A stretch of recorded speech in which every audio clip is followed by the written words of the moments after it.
नमस्कार मु विमला पल्लाई आपण मानंकु दीपुर दीपावली चैनल को स्वागत। आज हेउछि देवस्नान पूर्णिमा। श्रीक्षेत्र धाम पुरी रे श्रीजीव मानंकर स्नान पर्व खूब धूमधाम रे पालन करा जाए। तिनि ठाकुरंकर एही स्नान पर्व दर्शन निमित्त श्रद्धालु भक्त मानंकर खूब भिड़ जमे। सेही परिप्रेक्षी रे एक क्षुद्र कविता भेट देबाकू जाउअछि। शीर्षक स्नान पूर्णिमा। चका आखि खोली बसिछ ठाकुरे भाई भौणीଙ୍କୁ ନେଇ ସେବାୟତ ମାନେ ଖଞ୍ଜା ହୋଇଛନ୍ତି ତୁମ ଦେବସ୍ନାନ ପାଇଁ। ଭକତ ତୁମର ଚାହିଁ ରହିଛନ୍ତି ଦେଖିବାକୁ ତୁମ ସ୍ନାନ। ଶଙ୍ଖ ହୁଳହୁଳି ପଡ଼ୁଛି ଉଛୁଳି ଶୁଭେ ହରିବୋଲ ସଂକୀର୍ତ୍ତନ।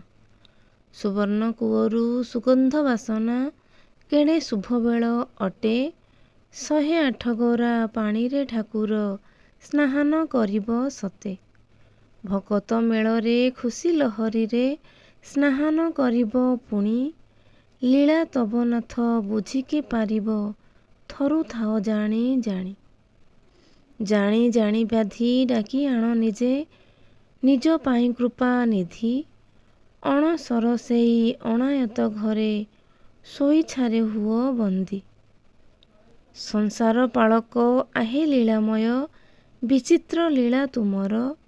ସକଳ ସୃଷ୍ଟିର ଆଧାର ହେ ଦେବ ହୁଏ ପୁଣି ତୁମକୁ ଜ୍ୱର।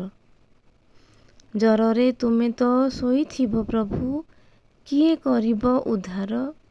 ଭକତ ତୁମର ଆକୁଳେ ଡାକିବେ ଭିଡ଼ ହେବ ସିଂହ ଦ୍ୱାର। ପତିତ ପାବନ ତୁମେ ଦୀନବନ୍ଧୁ ସଭିଙ୍କର କଷ୍ଟ ହର। ତୁମ କଷ୍ଟ କିଏ ହରିବ ଠାକୁରେ ଶୋଇଛାରେ ହେଲେ ଜ୍ୱର। ତୁମ ବଡ଼ଦାଣ୍ଡ ଯାଇ ପାରୁନାହିଁ ନ ଲାଗିଲେ ତୁମ ଡୋରି। ତୁମ ଶ୍ରୀ ଚରଣେ କରୁଛି ପ୍ରଣାମ ଜଣାଉଛି ମୋ ଗୁହାରି।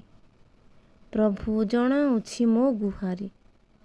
ଜୟ ଜଗନ୍ନାଥ। ଆପଣମାନଙ୍କୁ ଯଦି କବିତାଟି ଭଲ ଲାଗୁଥାଏ ତେବେ ଭିଡ଼ିଓଟିକୁ ଲାଇକ୍ କମେଣ୍ଟ କରିବାକୁ ଭୁଲିବେ ନାହିଁ। ଚ୍ୟାନେଲ ନୂଆ ଥିଲେ ସବସ୍କ୍ରାଇବ୍ କରିଦିଅନ୍ତୁ।